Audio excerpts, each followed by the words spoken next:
Well, we continue to live large during this catastrophic time in American history. We are well fed. Our house is cozy. It's sunny and beautiful outside.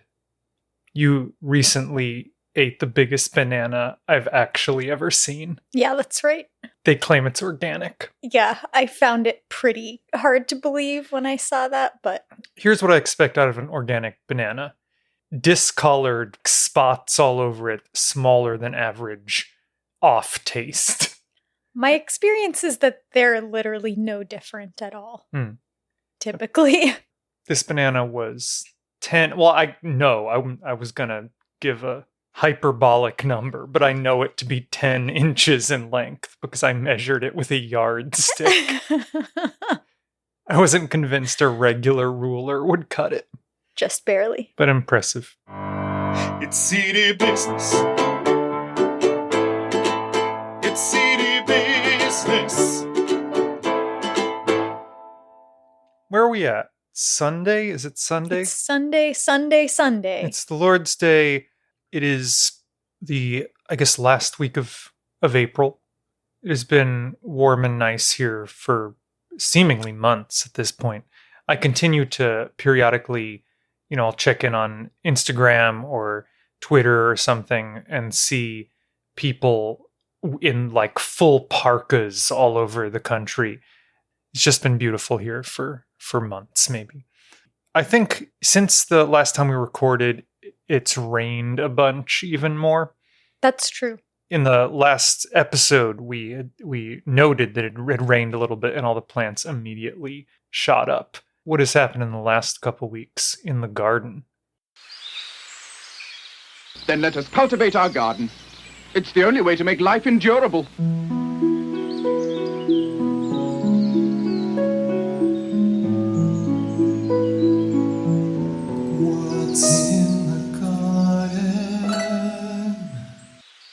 Well, we finally have significant amounts of arugula.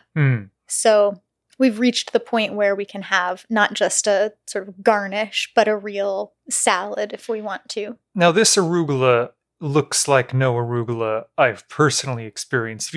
If you're in the store and you buy a bag of arugula, looks like the slender serrated leaves. These are ovular. I think part of it is the particular cultivar of arugula, but I think it's actually mostly to do with the age of the plant. Mm-hmm. The first leaves have smoother margins. And they get rougher over time? I think so. Wow, so I think as these plants get older, they get wrinklier, the leaves will get deeper, serrations. I could be wrong about that. We'll have to see what happens, but these are like their first few leaves that they've actually They're smooth and tender still, and then they're surprisingly spicy. They are spicy, yeah. I think because it's so hot here. Mm-hmm. We haven't had a full salad of them. We've had them on pizza and stuff. Yes, but we're at the point where we could have a full salad of them. Uh-huh. So we've got arugula. Big news on the basil front, which is that the hanging potted basil plant crashed to the ground under its own weight. I assume it's all the leaves that were on it made it so heavy, all the basil. What happened right after you watered it? It happened right after I watered. So wait a minute. Oh, I hadn't felt responsible for that until now, but I guess now I feel bad. Well, I think it was inevitable. If watering it was going to add an amount of weight that would cause the plastic to crack. Well, it was dramatic. So that's in the backyard now, too. I don't think I posted a picture on Instagram of the enormous tub in our front yard right after we maybe there were sprouts in it at that point. But I don't think we've mentioned that a lot of stuff has migrated to the backyard. I don't know if we mentioned that or not. I mean, I started lots of things in individual pots in the backyard a couple of weeks ago. So that stuff has been sprouting. Mm-hmm. It's all really early still. I can't even tell what a lot of it is because we had to move it out of the way in case of hail. We had to move it under the eaves. And then in that process, I hadn't actually labeled the pots. I just knew which ones were which because of how I'd placed them, but now I don't know. You have also planted directly into the ground in back, despite it being sand, just to see what would happen. Yeah, well, I planted directly in the back. It's the watermelons. Those we are watermelons. We discussed how they like sandy about. soil last time. Yeah, and I also, right around where the one tree is, I think there's some dirt that is not sand that was brought in order to plant that tree. And so I planted a couple of things that have more shallow roots. We have probably mentioned there's a little creek that runs by our house. Do you think that impacts the way the soil is here in any meaningful way? I think the creek might be like storm drain water. Oh, storm drain water. Yeah. I thought it... I mean, it smells bad. Yeah, I guess that's true.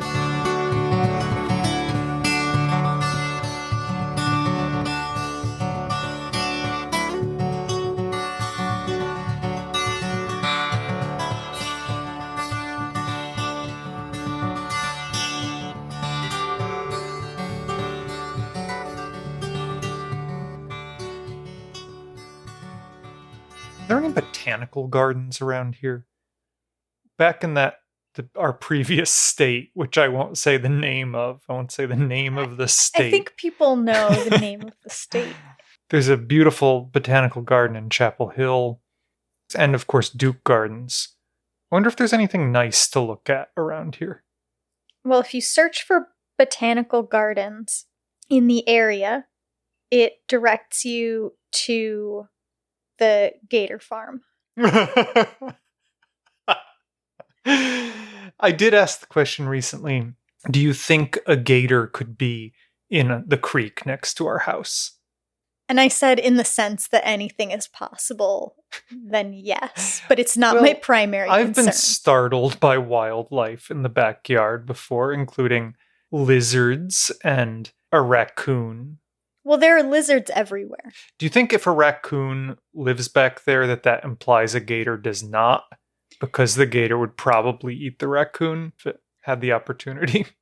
So you saw a raccoon once, and now you're afraid that our yard is full of wild animals. I'm afraid that our yard is full of raccoons. And I'm scared of rabies. Because I recently listened to some NPR program Probably on rabies. Radio Lab. Yeah, the Radio Lab rabies episode. So far, you're fine. You saw one raccoon one time. What would have to bite me where you would say, we need to take you to get the rabies? Because you can get the vaccine right after getting bitten before it travels to your brain, I guess. Yeah, I mean, if a raccoon bit you, I would say we should go ahead and get you treated for rabies. What about if that cat outside bit me? We'd have to get a coronavirus test too, because feral cats all have coronavirus now. Well, I don't think it's primarily transmitted by biting. But I would get a rabies shot if a feral cat bit me. Well, they might get them vaccinated for rabies, but then let them You don't wander want me to around. get a rabies shot. You want me to risk it. I think when an animal bites you, we can decide on a case-by-case basis. I once was bitten by a vole, and I didn't get a rabies shot. Shocking. So That's not even on the list of things. You made an official list of things to talk about, and rabies wasn't on isn't part of it. It's pretty far afield.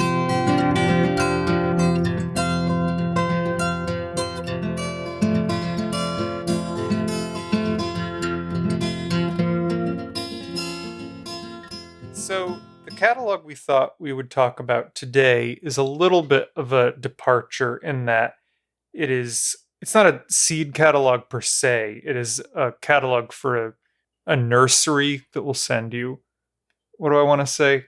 They'll send you plants, but what's a baby plant? Sapling? A sapling. Oh, that's nice. So, they're not sending you a bag of seeds in this case, but this catalog is Burnt Ridge Nursery and Orchards. It's their winter 2020 catalog. And by winter, it is this past winter, not the future winter yet to come. It is from the before time. It's a low budget catalog. It's printed on newsprint. Yep. On the inside. although I think it's well put together, certainly. But on its cover, it says, Burnt Ridge Nursery and Orchards is a family-owned farm in business since 1980. Our 20-acre farm is located in the foothills of the Cascade Mountains with a distant view of Mount St. Helens. Our mail-order nursery specializes in disease-resistant bushes and trees that provide edible fruits or nuts. We also have a large selection of Northwest native plants. We send nice-sized, healthy, well-rooted plant material. The varieties we carry have done well in our orchards. If you have any questions, please feel free to write or call. We can help you make appropriate choices for your growing area. I think that's nice that you can call them and say, here's my situation, what do you advise? And they're the kind of outfit that will give you personalized guidance. Yeah, that's nice.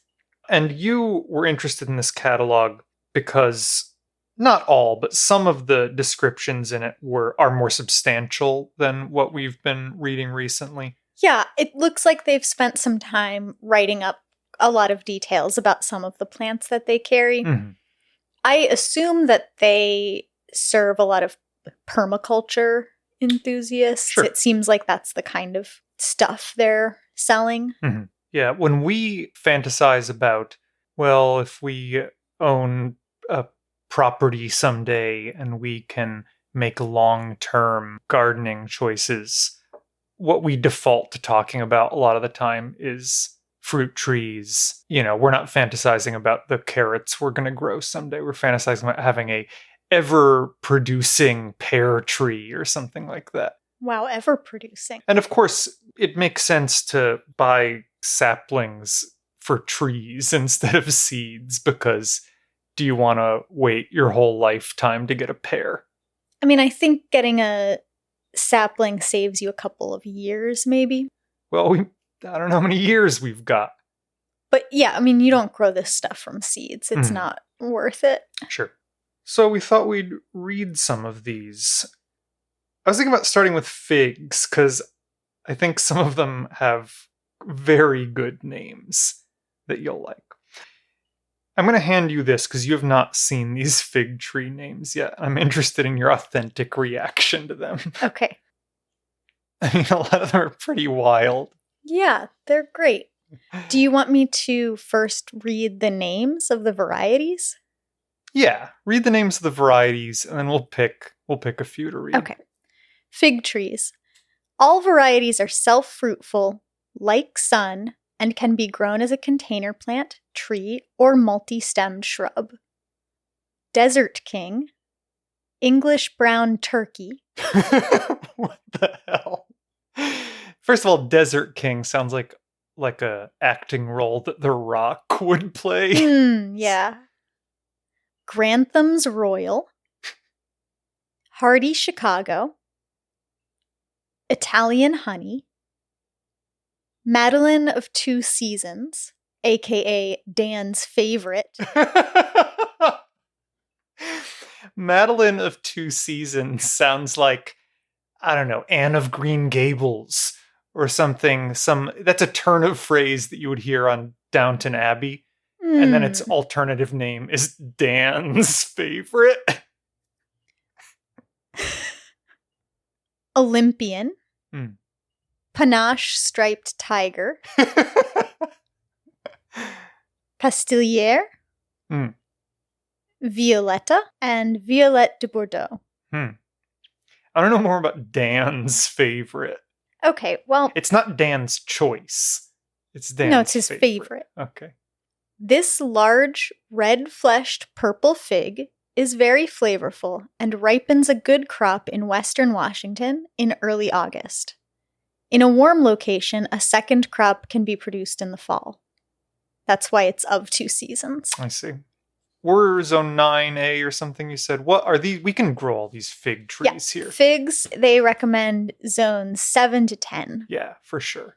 I mean, the one of these names that makes the most sense to me is Olympian, I think. I mean, figs are the fruit of the gods, I think, right? Well, it's actually named after Olympia, Washington. Oh, all right. I was going to read Hardy Chicago. Hardy Chicago. Medium brown-skinned sweet fig. Early ripening. The name is misleading. No fig is hardy outside Chicago without protection, but has been known to fruit from stump sprouts after freezing, given a long, hot summer. Huh. What is a stump sprout? I think it means when you cut down a tree and you have a stump, It can sprout can from sprout that stump? from the stump again. Wow, I find that to be very conceptually moving. I truly don't know if that's what this means, because I don't know why you would cut it down and then give it... Is it necessarily like if you cut down a whole tree, you have a quote unquote stump? If you cut off like if you prune it back, are those stumps also? Oh, that's an interesting possibility. But then it would typically, I think, say new growth. Look up stump sprout. It's mostly a bunch of recommendations for what to do to make sure your stump is really dead and how to finish killing it. Well, yeah, what's cool to me is the idea that we desperately want to kill trees and make sure that their stumps are dead. And yet, somehow, occasionally, they persevere and sprout from the stumps regardless. Like, it's a beautiful idea, right? Yeah. Yeah, so I guess if you cut down a tree and you don't use some sort of stump killer on it, some poison that you pour into the stump, then it no longer has a single point of growth. And from the stump, it will start to grow sprouts in all directions. That's and instead fucking of being awesome. a single trunked tree, it will be a many trunked bush. So it kind comes of. back better than ever.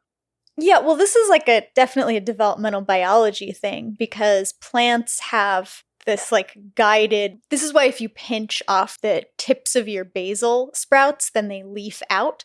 If there's a single point of growth, basically, and if you cut that off, it actually divides instead of growing back in the same spot. I mean, this gets to... Is this like related to the regeneration? Allison studies teen. Is this identifying? Well, it's extremely Allison identifying. I studies... think we're done. Your model now. organism is ctenophores. Yeah, now they know. And they have regenerative properties that your lab is interested in.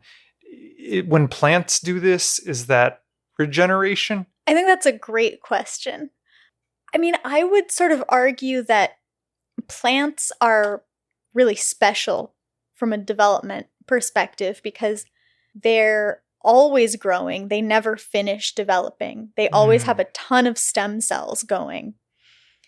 They're always producing new cells of every type that they have, basically. And so I don't know if I would call it regeneration because it seems like it's such a normal part of a plant's life process. Especially a long-lived plant like a tree or something. Sure. But maybe someone could argue persuasively that it is something that we should call regeneration. I don't know whether there's a single thing that is regeneration, but I sort of think there's not. And also that whatever we mean by that when we talk about animal regeneration, there's something else. We should think of it as something else when plants do it because it's just what they're always doing.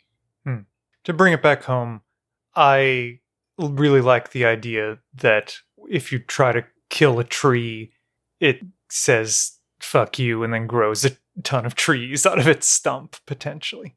Yeah, well, it's lost its signaling center, so now it doesn't know to just have one shoot growing in one apical direction. Now it's got all sorts of alternative trunks springing up. Well, fig trees are going to outlast us, that's for sure. Any other good ones? Yeah, I'm going to read Panache Striped Tiger. Small to medium-sized fruit, green skin with yellow stripes. Very cool looking. Some faint striping is evident, even in the young branches in the spring. Sets well here, Western Washington, every year, but never ripens in our cool climate. However, the cut branches loaded with small striped figs are popular in floral arrangements. In warm climate regions, the fruit from striped tiger fig is highly regarded, as referred to by the cultivar panache. zone 8 to 10. I really like in a larger publication, in a Burpee or a Gurney's or a Baker Creek, there could never be copy that says they look really cool. I mean, it's a nice direct statement. Yeah, I think that's wonderful. I wanted to read about pawpaw trees. Yeah, that's great. Which I will say outright, I mean, I'm not a person who knows a ton about plants in general, I guess. So it's good that I have this podcast. But I'd never heard of a pawpaw tree before this, which is shocking because, as I'll read in the sort of opening description, pawpaw trees. Small trees are native to the northeastern USA, and they produce the largest native fruits in North America, up to 5 inches long. So they're native to where I grew up, and they produce the largest native fruits in North America. It goes on to say they are sweet and custard-like with a rich flavor and are highly nutritious. Large tropical leaves, attractively shaped trees, pest and disease free. Plant 2 for cross-pollination. Pawpaws grow fairly true from seed. How did everyone keep pawpaws from... This gets to the question that I constantly ponder, which is, what is the most commonly known thing that I also don't know? Like, is there a person who has just somehow not heard of Abraham Lincoln? Well, it's not pawpaws. I don't think everybody knows about pawpaws, which is, you're right, it is weird and it is a shame because they're a native fruiting plant. We should definitely all know about and love pawpaws, I think, but somehow we don't. And they're described as sweet and custard-like. Those sound terrific. Have you eaten pawpaw? I've never eaten a pawpaw. Why are we not eating pawpaws? I don't know. They're not in any stores. There was a pawpaw tree in the public garden next to the farmer's market in Durham, but I never saw it fruit. Or maybe they're so coveted that they were immediately stripped bare. Yeah, or just I never went there in the month that they were ripe or something. But I never really noticed small unripe fruits on it either. Mm-hmm. These don't have particularly lengthy descriptions. I'll read them quickly. There's the Pennsylvania Golden. The earliest ripening selection, good quality, skin turns yellow when ripe, golden flesh. There's Campbell's number 1. Early ripening cross between Davis and Overlease from Ontario, Canada. They're hardy to zone 5, too, by the way. There's the Sunflower. Large fruit with excellent flavor, blooms later and ripens later than most. Few seeds said to be self-fertile from Kansas. And then there's the Shenandoah, which has a trademark symbol next to it. I don't know how you can trademark the name Shenandoah. It says Peterson selection from an Overlease seedling. Very productive, large, great-tasting fruit with relatively few seeds and banana-like flavor. It's patented. It ends by saying it is patented.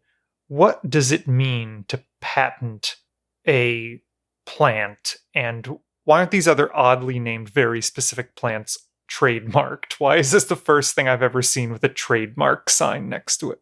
I don't know why you want to egg me into wildly speculating about plant trademarks? Plant patent law. Why is that? I get it. I get what you're saying. All right, let me hand this back to you for the olive tree portion. Olive tree, Arbequina. A true olive variety of Spanish origin, selected for hardiness, heavy yield, and compactness. Olives are small, rugged, drought-tolerant, semi-evergreen trees that require sun and good drainage. Best suited to areas with long, hot summers, though it has been grown as far north as Seattle outside and can be grown in a pot in a sunny window. This variety is self-fertile. Begins bearing in several years and is resistant to leaf spot and verticillium. The olives are pickled and naturally cured for 4 months. Arbequina makes an especially fine olive oil as well. Olives are one of the oldest cultivated fruit trees, dating back to 3000 BC. The leaves contain oleuropein, a phenolic compound with antifungal, antiviral, and antibacterial properties. Should we get an olive tree? Yeah, I mean, we've done figs and olives now. These are paradise plants, I'm pretty sure. Yeah. That's what I think we should have a yard full of, is plants and like fruiting trees that I associate with literal paradise. It does make it clear that it'll be several years before you can contemplate getting any olives from it, and we probably won't be here for several years. I can't imagine moving a small tree. Yeah. But it's a nice idea. It is a nice idea to press our own oil. Wow, no, that's never going to happen. What, we're going to get that $500 press from Strictly medicinal to press our olive oil. It was an $1,800 tincture press. Oh man, No, we're not going to be spending $1,800 on any sort of press. That's with our combined stimulus money. We could get 1.5 tincture presses. I haven't gotten stimulus money. By the way, if you want an update from the last episode when I indicated that I have not received coronavirus stimulus money, I still have not. Sounds expected, I guess. Yeah, olives it makes hefty claims about them being antibacterial and antiviral. Yeah, olive leaf extract is one of those things that is that like an essential oil? I mean, it's oleolerpine or whatever it said. Right, yeah. All right, the last thing that I was interested in doing in this catalog, as luck would have it, just as in the Seeds from Italy catalog, there was some commentary on tomato and pepper viruses that I thought was topical.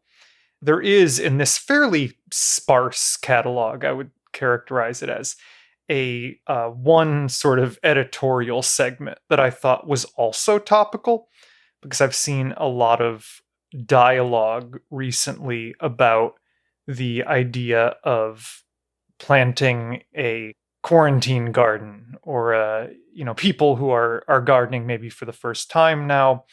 I've seen a parallel drawn between the concept of the victory garden, which is a World War I and World War II era idea. Although this catalog was printed this past winter, when COVID-19 was but a twinkle in our eyes, there is a segment in this catalog titled Plant a Victory Grove. I thought you were going to say a twinkle in a bat's eye. A twinkle in a bat's eye. That's much funnier. And I thought I'd read this, which was interesting to me. Plant a victory grove. Terrible storms, heat waves, cold snaps, and irregular season dates are now a regular occurrence. But just when we might think that we are helpless in the face of planetary change, we can remember that perennial food plants, especially trees, give us the power to sequester carbon, improve soil through no-tilling, reduce erosion, maintain soil biodiversity, increase local food security, and create bountiful wild habitats. We as Americans have met challenges to our food security before, when the victory gardens of World War I and World War II were part of our national landscape. In 1942, roughly 15 million families planted victory gardens. By 1944, an estimated 20 million gardens produced approximately 8 million tons of food. This is equivalent to 40% of all the fresh fruits and vegetables consumed in the US. I mean, that's stunning, considering that, there are these, we get a ton of our food now from these farms that take up a larger acreage than we can even conceive of, that are bigger than small states somewhere in Oklahoma or Texas, right? That 40% of all produce was being grown in private farms. Yeah, well, I think intensely farming a variety of produce it's much more compact when you don't have to have room for a tractor or whatever Sure. to come down the row. Mm-hmm. Goes on to say, together we can harness the national spirit again and plant trees to help moderate the changes in the climate by following the example of the silent generation. Consider creating your own Victory Grove. Can you imagine if the street plantings in American towns and cities included fruit and nut trees? If the gifts we gave each other were plants that brought us each a bountiful yield every year? If the landscapes in every HOA and apartment block were filled with edible goodies? Well, to be fair, a lot of American cities explicitly forbid planting fruit trees. Right. That's wild. They consider it to be a potential nuisance because it will feed people and wildlife. Right. And the kind of people fruit that they might don't fall want fed down. and the kind of wildlife they don't want fed. And to be fair, like maybe you'll get a drunk moose or something stumbling through town What a because it ate treat, a bunch though. of rotten fermented apples. I mean, there's certainly some nuisances, some smells, some bugs, Yeah. but I mean, it really seems like the wrong tack. Goes on, the UN has identified tree planting and small homestead-scale farming as the wave of our future international food production. You can catch the curl! Exclamation point. In 2019, Ethiopian citizens planted more than 353 million trees. Let's take up that challenge. It's a lot of trees. Did you catch that tweet by our First Lady that they were committed to planting like some number of trillions of some amount of trees that someone calculated if we were to plant one every second, it would take 30,000 years to plant that many? Wow. Yeah. Heroic. What a heroic first family. So if you want to help stabilize the climate and cool your house in the summer, plant a nut tree. Want to harvest nutrient-dense sweets? Plant some berries. Need to have a privacy screen or catch a windbreak? Plant some hazelnuts, fruiting bushes, or clumping bamboo. Surrounded by hot concrete? Grow some vining grapes or kiwis. Need a drought-tolerant option? Plant a fig, olive, or jujube tree. We've been inspired over the years by the age range of our customers, from 10 to 80 plus years old. Working together, shoulder to shoulder, we can create lush, productive, and cooling landscapes. Happy planting! I like the idea that some 10-year-old is independently contacting this nursery for trees. Yeah, Some well, I'm kid sure like it happens. Home Alone style steals their parents' credit card and buys fig trees with it.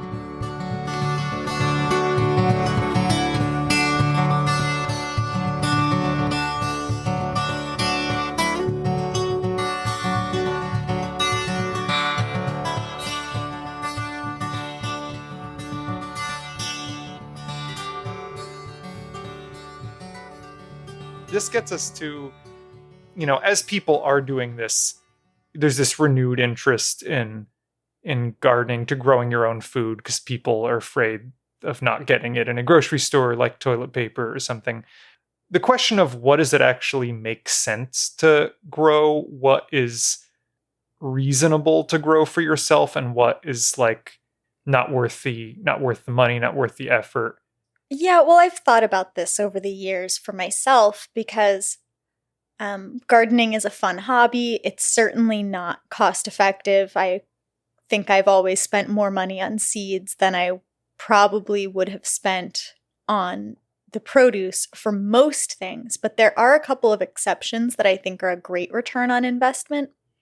It's possible people can't get the seeds they want right now, so this might be sort of academic. It's a real tease. You're being a real tease.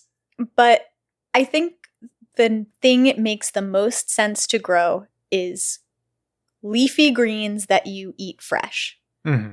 So if that means salad greens, lettuces, arugula, kale, chard, that kind of stuff. Stuff that grows like bushy weeds. Like these aren't hard. First of all, they're not hard to grow a lot of. Right. And I think also fresh herbs.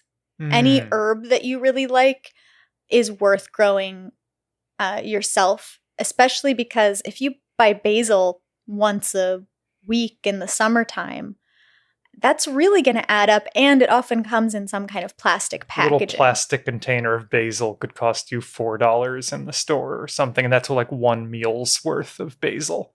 Yeah, and similarly, a bag of salad greens, that comes in a plastic bag, and maybe you get 2 salads out of it or something, and it's a few dollars. I think that planting stuff for homemade salads and fresh herb use is going to be the best bang for your buck for anyone at all times. And also because it stays really fresh. You're never going to have that lettuce turning brown and mushy that you forgot about in the refrigerator if you're picking it fresh when you want to eat it.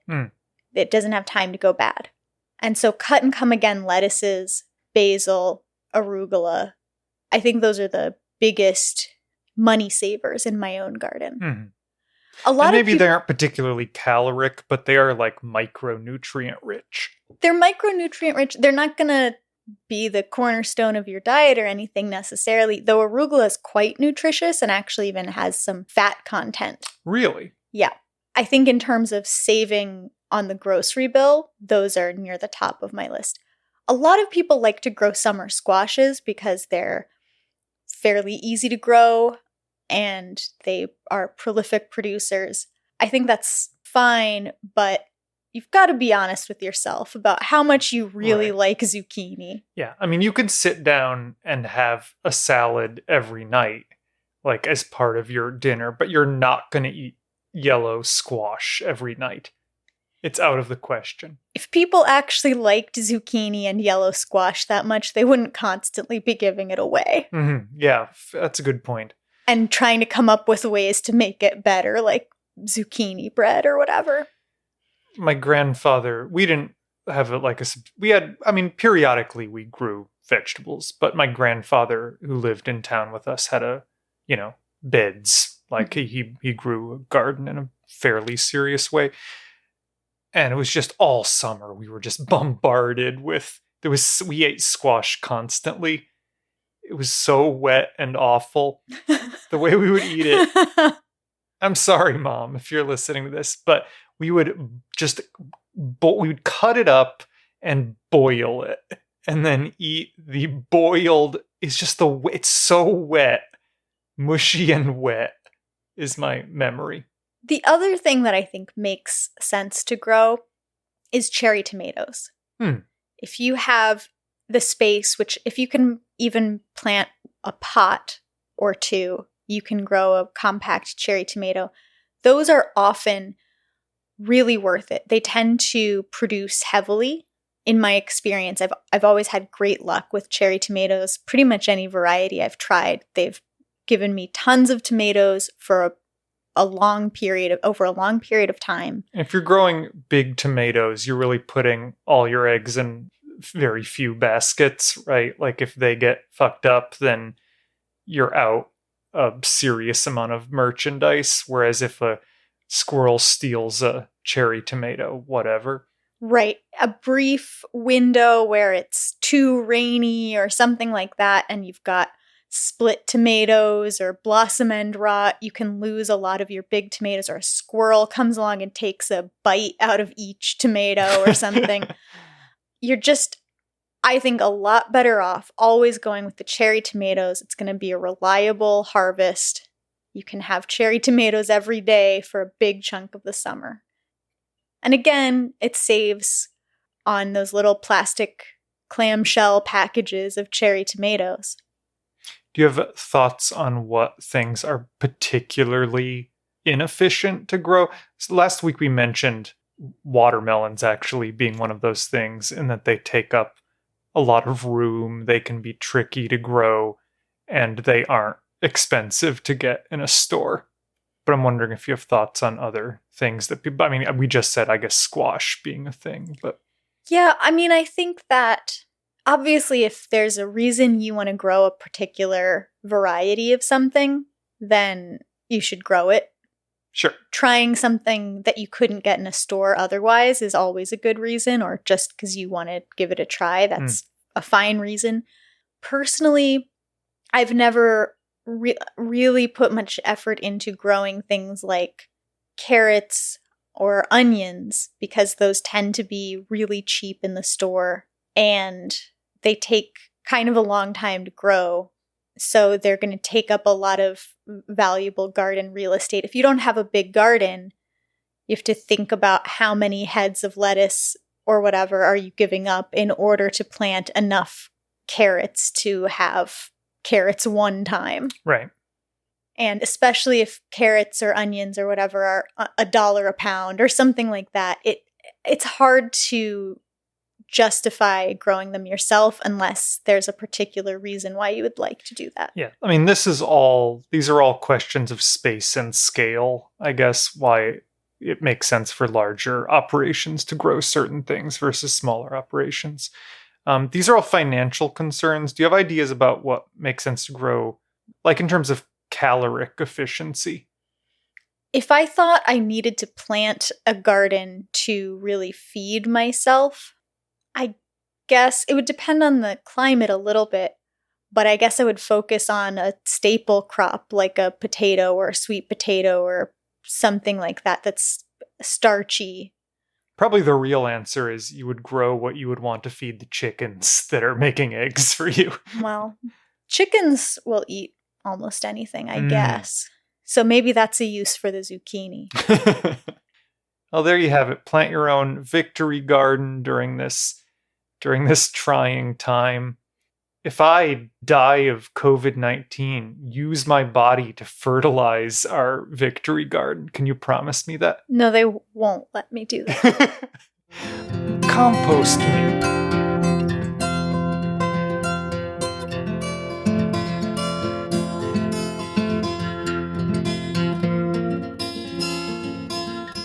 We've enjoyed recently reading some online reviews of various plants, and I was looking around for some online reviews of pawpaw plants, and it was sort of slim pickings, I guess, but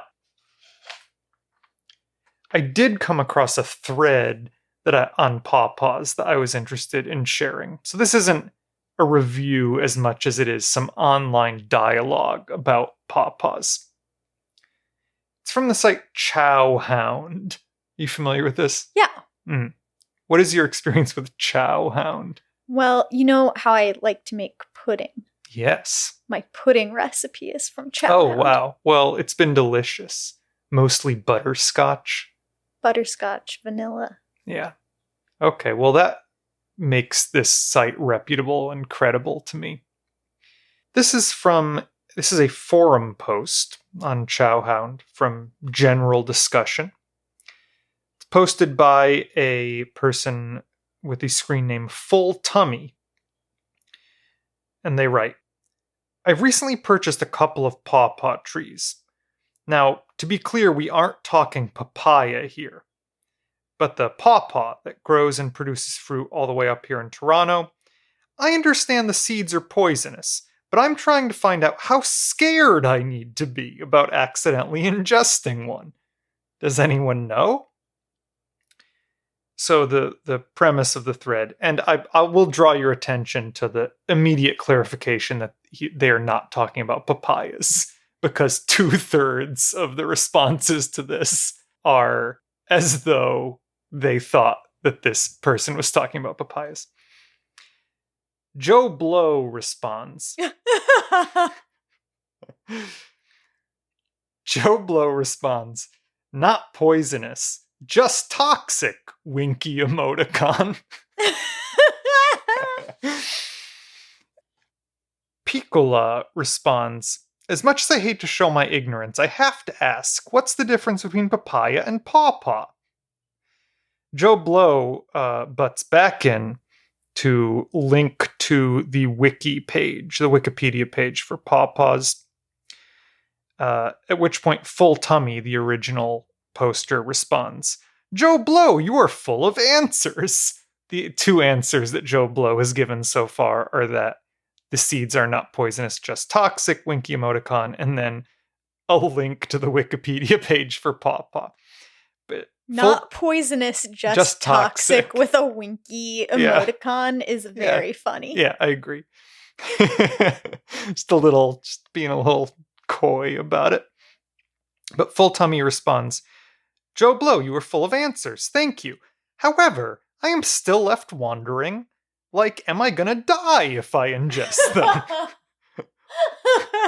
Or will I just get the runs? So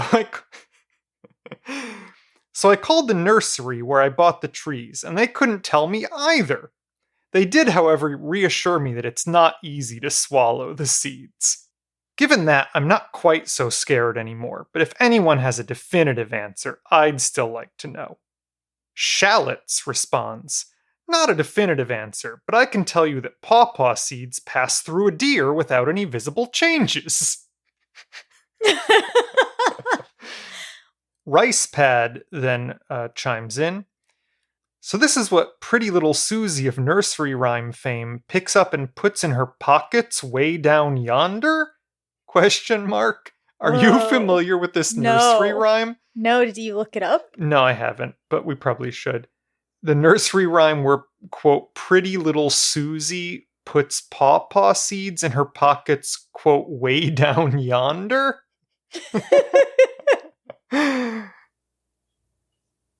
You might have to sing this song. Can you get a musical score to accompany it? Here, let me send this to you. Oh, you know this tune. What is this the tune to? Where, oh, where is pretty little Susie? Where, oh, where is pretty little Susie? Where, oh, where is pretty little Susie? Way down yonder in the way down yonder in the pawpaw patch. That's a tune, that's a common tune, right? Yeah, that's like some folk tune that's probably got several different sets of lyrics we had to learn as children. So the verse 1 is, where, oh, where is pretty little Susie? Where, oh, where is pretty little Susie? Where, oh, where is pretty little Susie? Way down yonder in the pawpaw patch.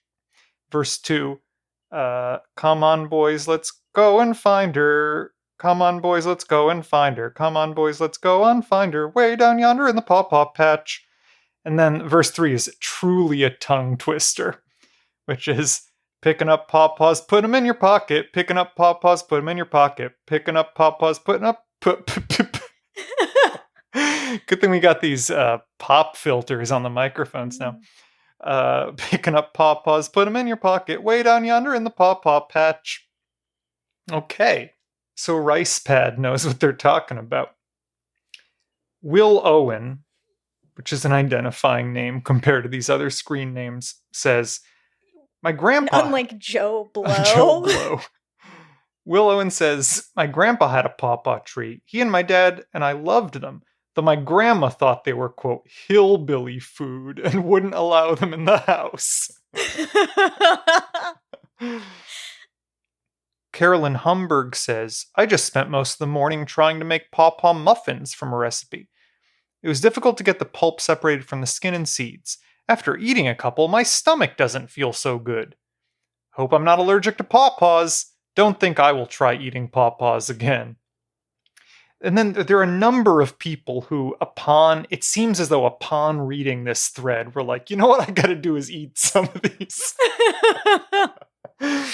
So they were able to find them. Yeah, I guess so. Goody223 says, I'm no doctor, and I'm not advising nor recommending. So important qualification there. Well, I always get my medical advice from anonymous sources on a question and answer thread on the internet. This is a dangerous remark, so it's good that they qualified it. A friend of mine once told me she cured her gastritis by eating a good amount of raw pawpaw seeds. Oh no. And then, unfortunately, immediately after that, obviously encouraged by Goody223, someone by the screen name Someone Who Tried says the following. Well, Full Tummy, I'm pretty certain it's too late for you to read this, but I had an experience I wanted to share. Knowing the seeds to have a reputation of being toxic, I decided to try one.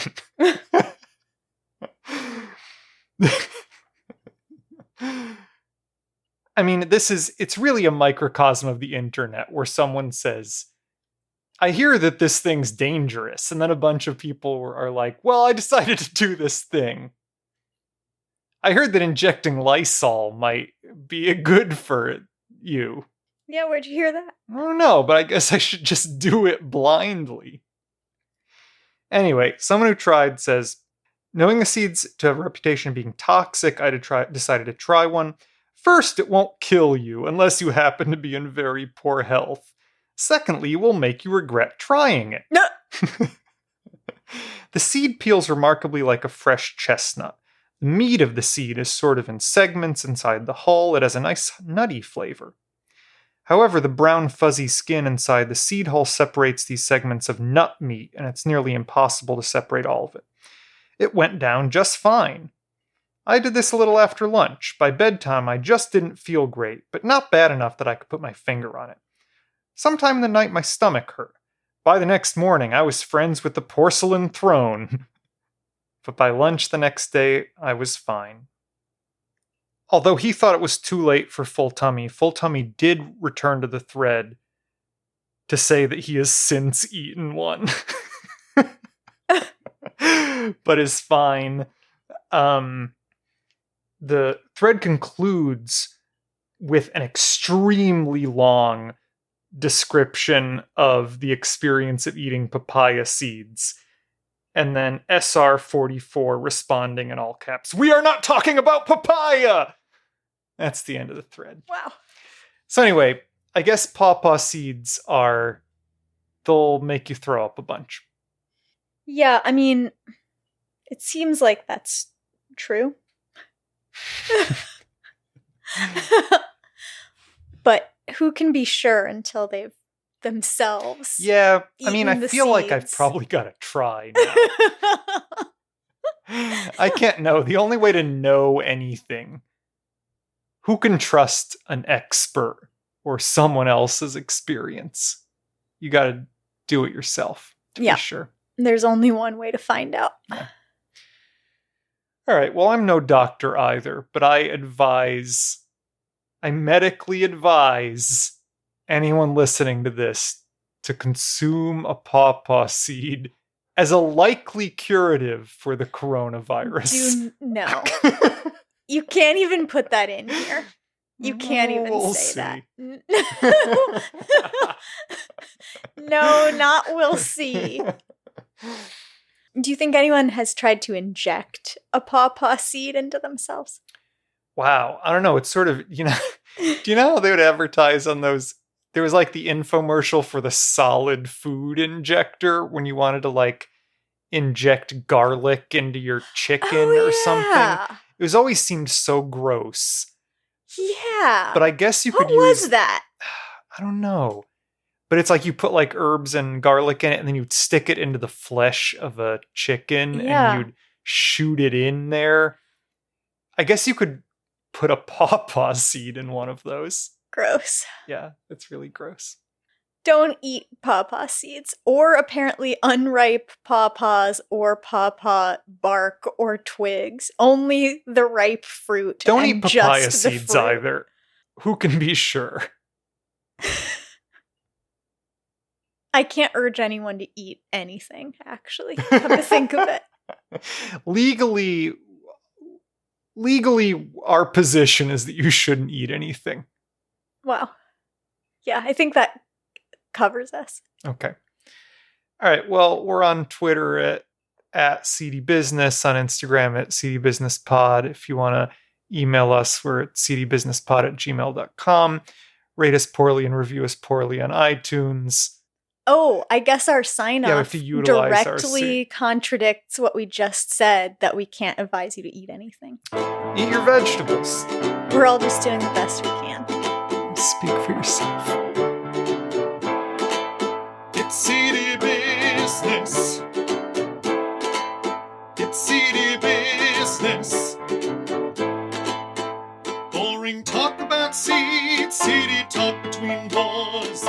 mind-numbing chatter about ovules and spores. We'll dig a ditch and we'll moan and split the